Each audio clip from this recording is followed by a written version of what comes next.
Hello. I am a woman who has been married for 3 years. Do you believe in miracles? Miracles aren't just those amazing ones that one gets healed overnight from a terminal disease or winning a lottery during a desperate situation. It is in our lives, big and small miracles exist, and sometimes those miracles become the driving forces to persevere and go on, just as it happened for my mom and me. My mom always said to me, "You're the miracle of my life. If it weren't for you, I would have given up living very early." In that sense, I'm certain that I'm a miracle in my mom's life, and vice versa. It was the same for me, because if I hadn't met my current mother, I would have faced something terrible, or something wrong would have happened to me while wandering the streets. You might have guessed, but my mom is not my birth mother. She found me in cold winter, shivering, wandering in the flea market, and ended up raising me all this time. She reported me to the police as a lost child and volunteered to keep me for over 6 months until my parents were found. However, no one came to claim for me.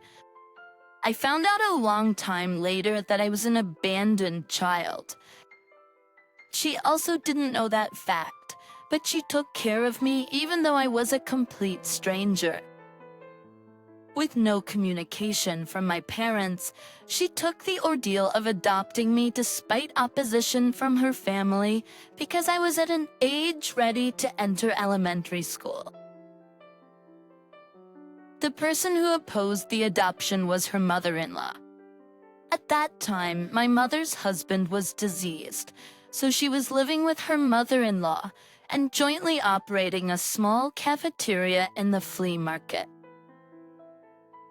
She had no children, so her mother-in-law was looking to get her daughter-in-law remarried, but because of my sudden appearance, her plans got thwarted. It wasn't easy to find a suitor for a widow who suddenly got a child overnight. From her mother-in-law's point of view, I became a thorn in her eyes. She hated that I became a stumbling block to her beloved daughter-in-law's future, so she always treated me coldly at first. I still remember, whenever my adoptive mother was not around, she would say, "Hey kiddo, you should go and look for your real mom. This isn't a place for you to stay. Please leave so my poor daughter-in-law could start a new life." That's the way to repay her favor. Do you understand?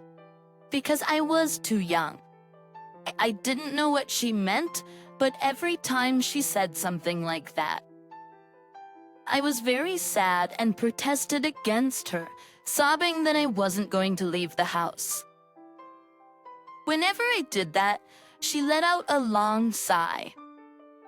Even though she said that, she couldn't do anything harsh against me because she wasn't that mean.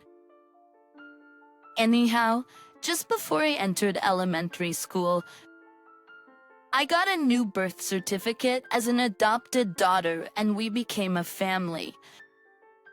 As a young child, I thought I could put my mind at ease and could live in the house permanently. Still, it wasn't that I didn't miss my own birth mother. Sometimes, I would wake up crying for my mom or get lost from chasing after a woman who resembled my birth mother. Still, I pretended that I didn't miss my mom, but every time I did that, my adoptive mom hugged me tightly and said, "The Chinese character for a person is two people leaning against each other. Because people can't live alone, it means people should rely on each other.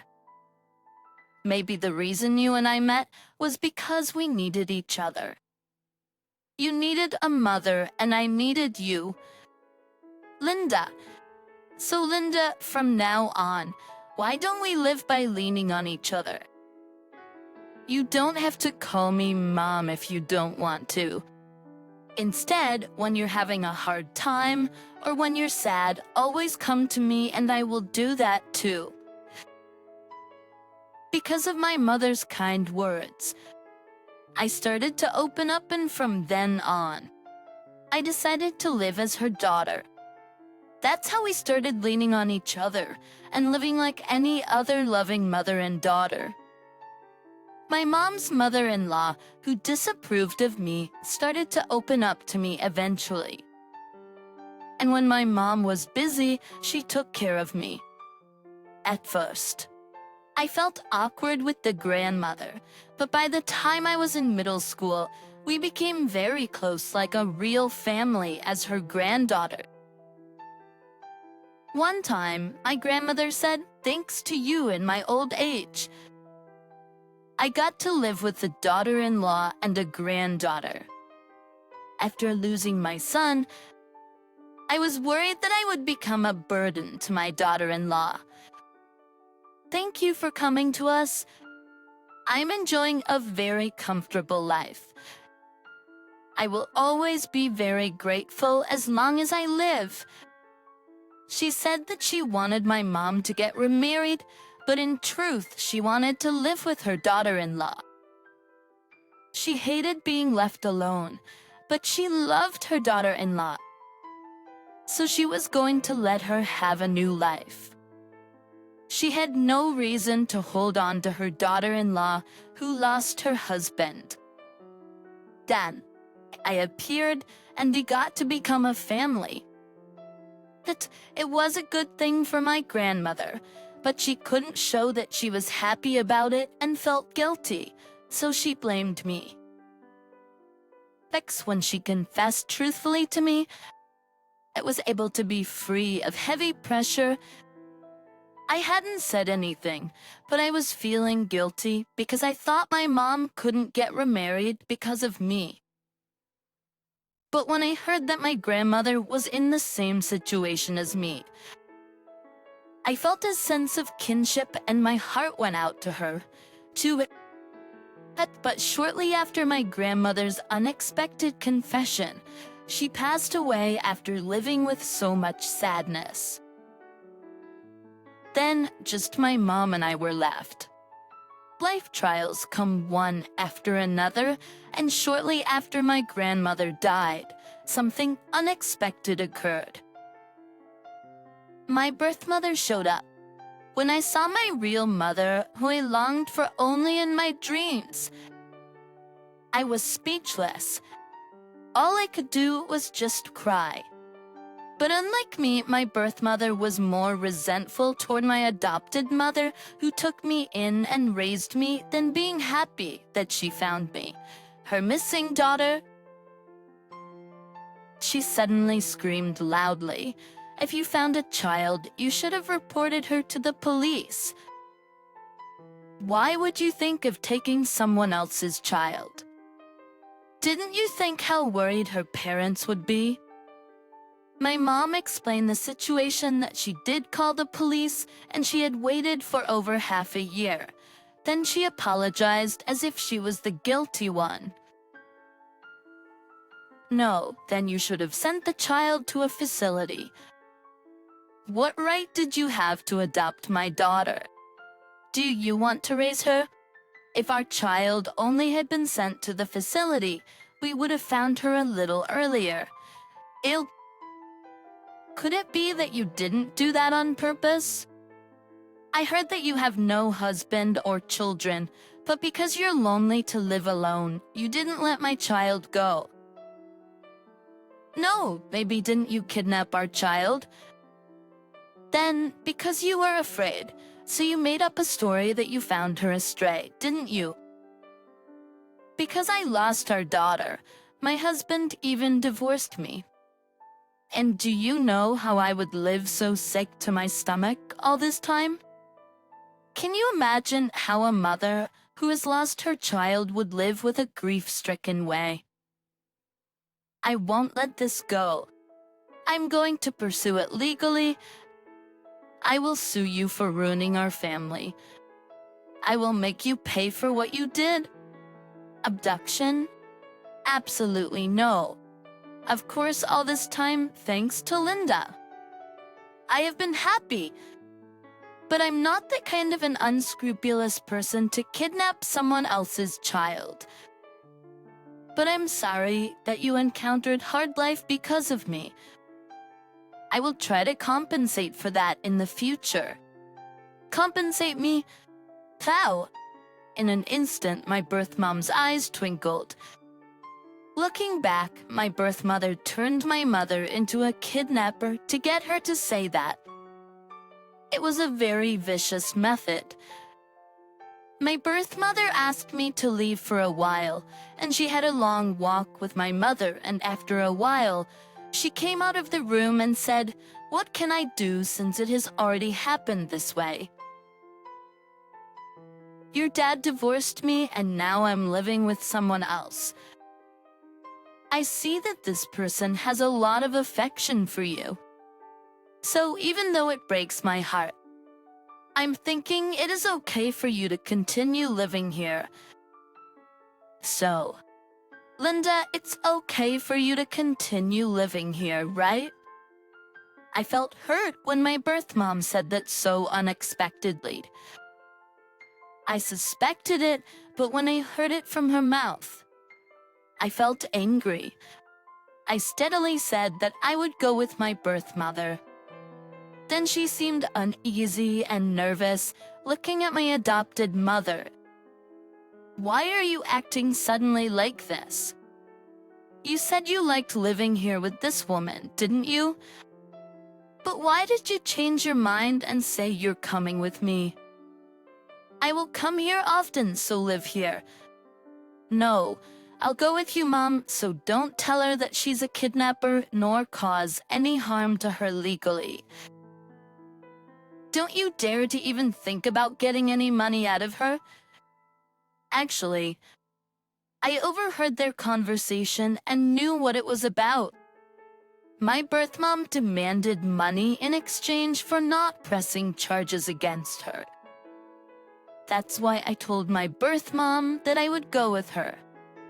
That was the least thing I could do for my adoptive mother who raised me. I just couldn't let her hard-earned money from working while fighting the heat and the bitter colds in the flea market be extorted by my birth mom. Because of my stubborn stance, I got to go with my birth mother to her house. That husband of hers was at least 10 years younger than my mom, even at a glance, who was a jobless bum living off of my birth mom. The house was like a trash dump, full of empty plastic containers from delivery foods and in need of house cleaning. Both were unemployed and stayed in the house, just smoking all day long. Whenever my birth mom looked at me, she would frown at me, and even though she didn't say, I could tell that she wanted me to disappear, but I persevered even more, gritting my teeth. At least, I knew that I wasn't going to let her have her way. Then one day, I came home from school and found my birth mom and her boyfriend fighting. "Hey, I told you to get money out of that woman and do not bring your kid here. Didn't you say that you had abandoned her long ago? Then why did you bring her? Are you now trying to play a role of a mother? Is that why you brought her along? Am I crazy? I don't even know who her father is, so why would I care for her? Actually, I was just about to get the money, but she ruined my plan because she insisted on coming with me. She's bad luck in my life. I knew then that my birth mom abandoned me. In fact, she had a promiscuous life that she didn't even know who my father was. I couldn't forgive her when she used me as a way to make money, so I left the house. It became dark, and there was nowhere to go. That before I knew it, I was heading to my adoptive mom's house, but I couldn't go in. I felt too guilty to do that.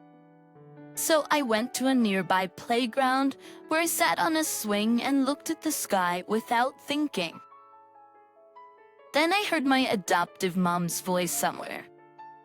I thought I was just hearing things. But from far away, I could see my adoptive mom running toward me.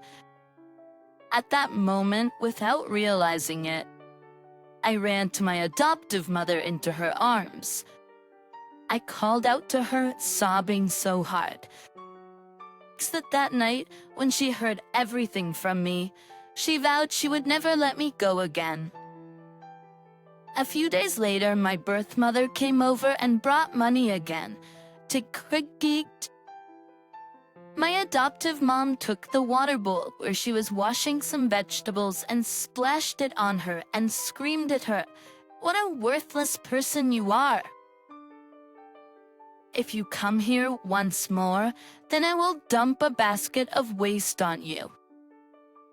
As if you come around my daughter's life once more, then that will be the day that you and I will have our names on the obituary section. Listen up, you have no daughter in this world. The moment you abandoned your child on the cold street, your daughter also abandoned you. So get out of my house right now. Otherwise, I will call the police." With my adoptive mother's stern warnings, my birth mom couldn't let out a sound and left, and she never contacted us after that. After such an ordeal, my adoptive mom and I became closer than ever.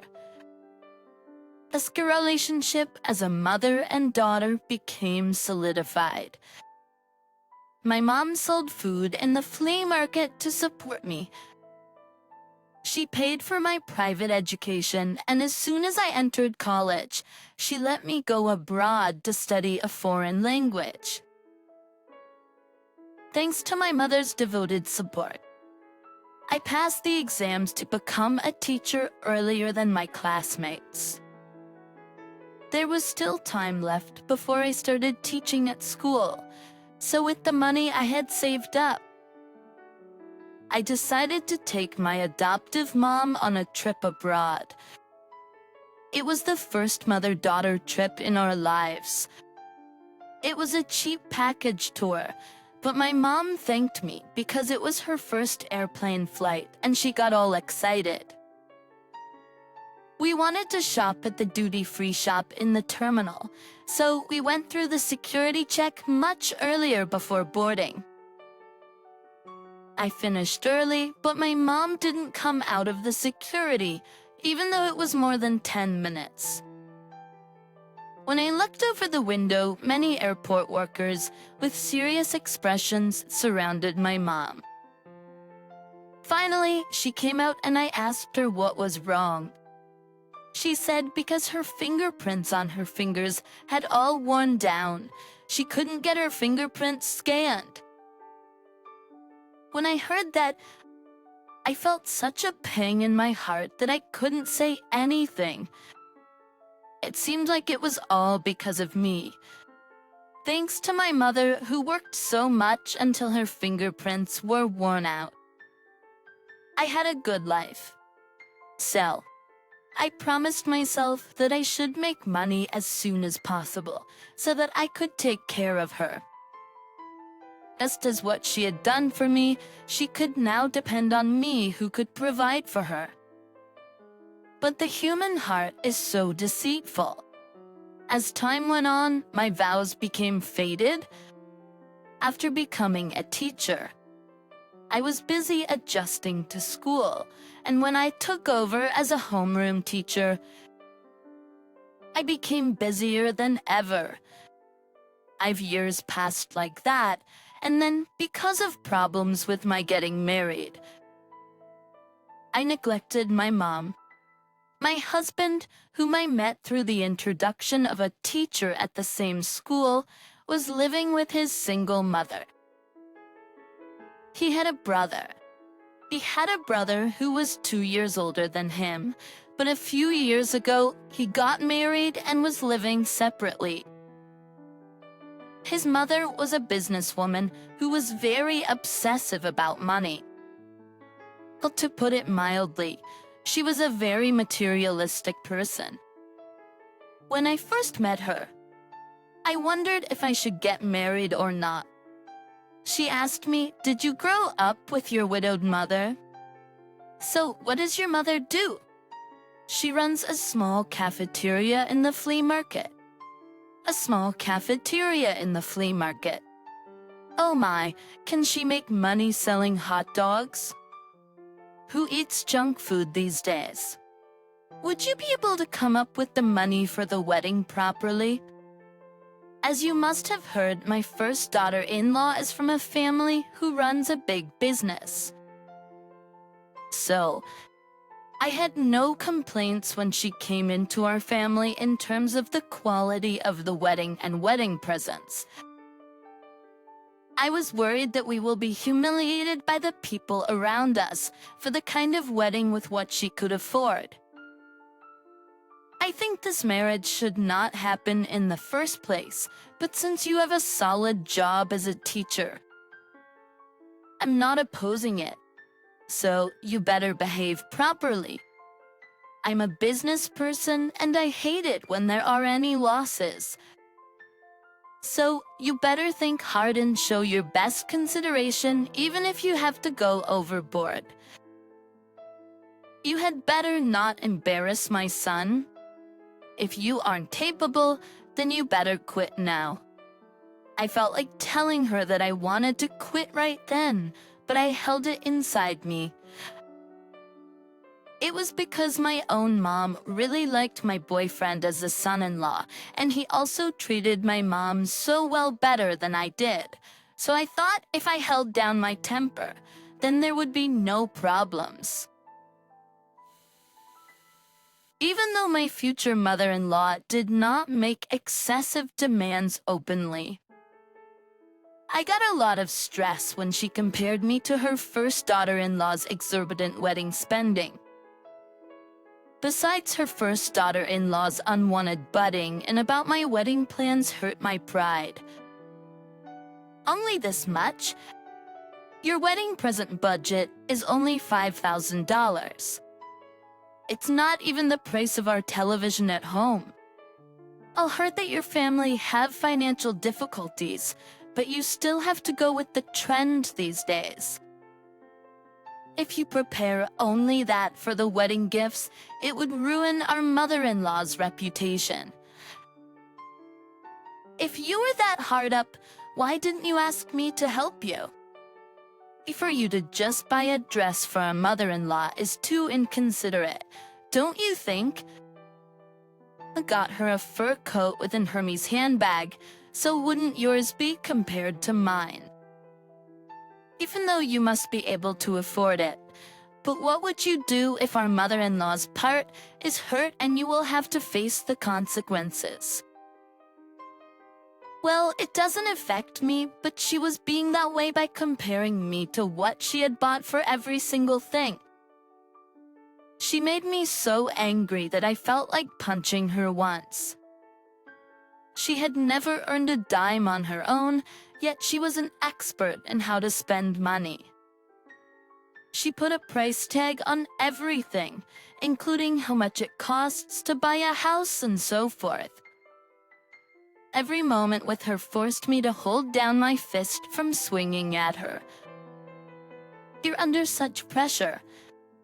I took my savings, and with a little help from my mom, I prepared as best as I could for the wedding gifts for my in-laws. Even so, I knew that my efforts would not be appreciated by my mother-in-law, but contrary to my fears. I was very glad when she gave permission for my husband and I to live separately because I was worried sick that she would ask me to live with her. She said she wasn't at an age where she needed support from her children and told us to live on our own. As we got our newlywed house nearby my mom's house. I was conscious of a mother-in-law, so I wanted to find a place near my husband's work. But my husband stubbornly insisted on a place only 5 minutes away from my mom's house. My mom also said we shouldn't do that. But she seemed very happy that my husband and I were nearby her house. She would come over to our house often, bringing food she made and filled our refrigerator. My husband would drop by the flea market after his work to help my mom finish up the cafeteria before he came home. Thanks to that, my mom would always say that a son-in-law is better than her daughter. We had a happy newlywed life, and our first New Year holidays together approached after we got married. Because the school was on a winter break, I had no classes, so I went grocery shopping early at the flea market where my mom was working. Since I used to help out my mom at the cafeteria for many years, I was also very good at making delicious desserts. I called my older sister-in-law to let her know that I would help out making desserts for the holiday dinner, but she said, "Didn't you know? Linda, I'm going to Guam with my parents. Didn't our mother-in-law tell you?" That was news to me, so I called my husband at work to see if he knew, but he told me that he hadn't heard anything about it either. I called my mother-in-law, who told me yes. I told Pam that she could go. So what's wrong with that? Since you are a daughter of a cook, you could come over and cook the holiday meals, couldn't you? Pam has been raised in a rich family, so she doesn't know how to do any kitchen work. So even if she came, wouldn't you have to do it anyways? What's the use to call her over when she doesn't know how to make anything? So the person who knows what to do should do it?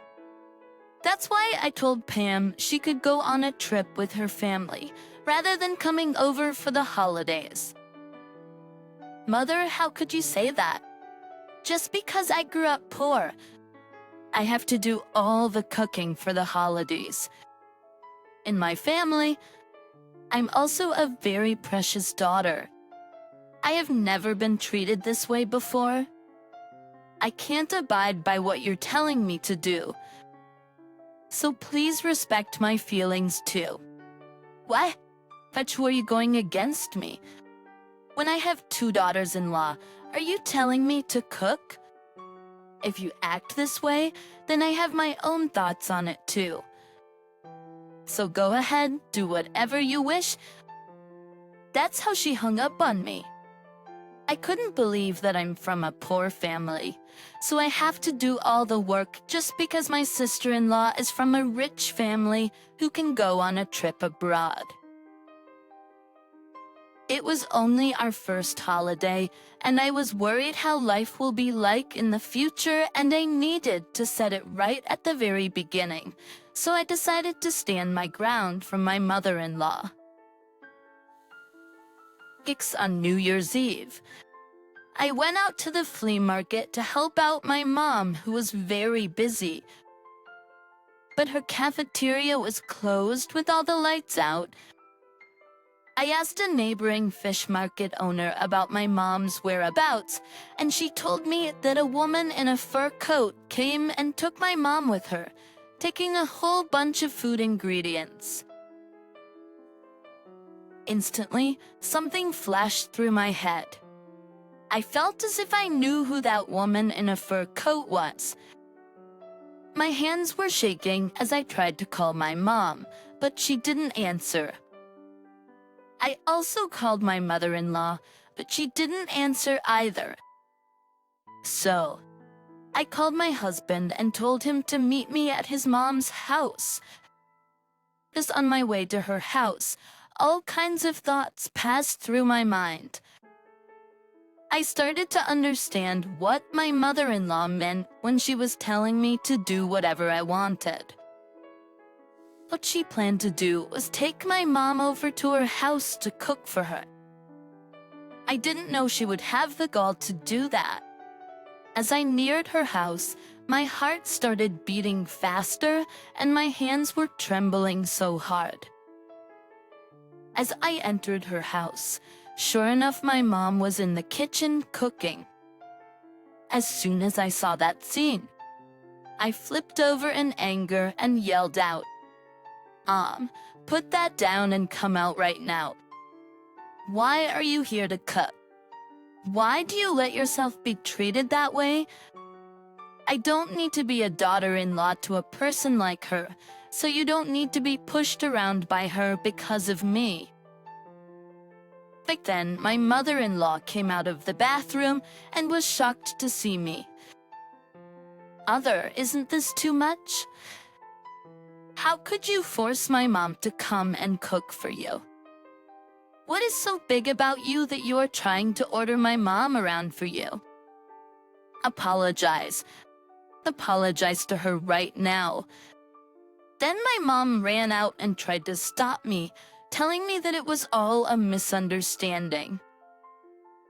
What do you mean it's a misunderstanding? You don't need to protect her. She's the one who is telling her rich daughter-in-law to go on a trip abroad, and because I'm from a poor family, I should be the one to do all the kitchen work. If she has a right mind, how could she think that way? I could take it if she just does that to me, but I won't put up with how she is treating you.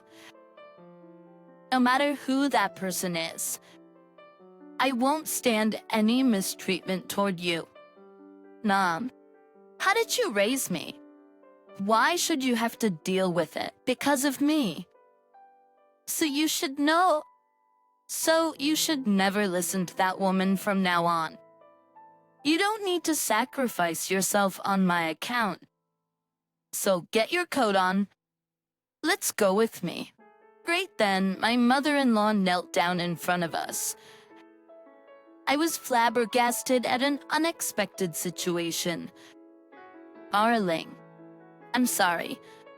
I was blinded by money, and I didn't even recognize the person to whom I am so indebted." As my mother-in-law said it, my mom's eyes were all filled with tears. There seemed to be some history between those two that I didn't know about. Andres, I had some bad thoughts. Your father-in-law's business failed and left a huge debt behind and passed away. Your husband's older brother, Stephen, was 6 years old, and I went to the flea market to feed their last meals before I take my life. My sons didn't know what I was thinking, and they were happy running around in the flea market and stopped in front of a small cafeteria with all kinds of food and snacks on the counter. They were hungry after smelling the tasty aroma from the food. I didn't have much money, so I asked my sons to get up and leave after they gobbled up a dish so fast and looked at me for more food. Then the cafeteria owner brought a large dish full of all kinds of food and asked to eat them up since it would be thrown out if it didn't get sold. Sons were just looking at me, so I took one to taste it and found it so delicious. I could never forget how good it was. Could you believe that a mother who was going to kill herself, leaving 2 young sons behind, was thinking how delicious the food was? My sons and I ate up the food like crazy. When I became full strangely, I felt like I could live again. So the person who saved me from killing myself was your mother. I didn't know, but so many years. I didn't recognize your mother's face, but when I went to the flea market and dropped by your mom's cafeteria, the past memories suddenly came back. Actually, at that time, in the past, your mom also decided to live again after she met you. That day, we talked for a long time. Let's just live for our children. We must live for our children. Those were your mom's words to me as she gave me a bag full of food. Her words saved me, and I didn't even recognize her and did a terrible thing. My mom hugged her and lifted my mother-in-law to stand. Like she used to do it to me, she patted her back. Thanks to you, you let me meet a wonderful son-in-law. That's enough for me. Isn't it great that we meet again, now that things are better after our difficult times passed? I only cooked for others, but today I will cook for my family. Holidays are for that, aren't they? We sit around enjoying good food. It's good food and chat about our past. It was too quiet to just have only one daughter, but this year I have a son-in-law and an old acquaintance. So, I feel very blessed. So let's now live like this. Our children are all grown. So what do we need more? From now on, let's take it easy. After that day, every holiday, we gathered together at my mother-in-law's house to cook together and spend time together. Thanks to that, my mom had to give up her biggest earnings during the holidays. The kindness my mom offered came around after so many years. But a real miracle is something like that, don't you think? Thank you for listening to my story. Always be happy and take care. Please cheer for me and write your comments of wisdom in the comment section. Pressing like and subscription is a big help to me. Have a wonderful day.